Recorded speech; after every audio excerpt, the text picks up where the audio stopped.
of CraftBeerPi 4. Here you get an update what was developed last week. For example, here on the left hand side, the mesh profile, a mesh controller is new.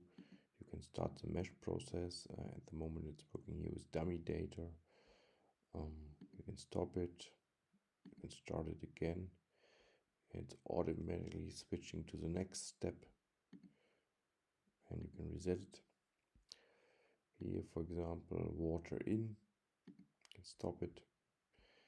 In the middle you see the temperature sensor and the target temperature, so we can adjust here the target temperature to say, well, we want to lower this, for example. Activate the automation, activate the heater for this kettle, and the same for the boil kettle. Activate the heater, activate the automation, let's say like this, and adjust the temperature. Quite easy. Furthermore, if I open the vent and switch on the pump, the water is flowing. And let's say we want to adjust a little bit.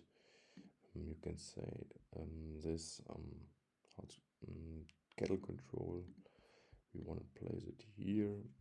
The same for this. You want vertical alignment. Place it there. And let's say we want to have the temperature sensor also in the mesh kettle. Select the sensor, the unit. Let's say it's very important. We make it quite big or quite large, and you want to have it in the color red. And then we save, and we are done. And that's it. Next step is to develop GPIO actor and a one-wire temperature sensor. Thanks for watching.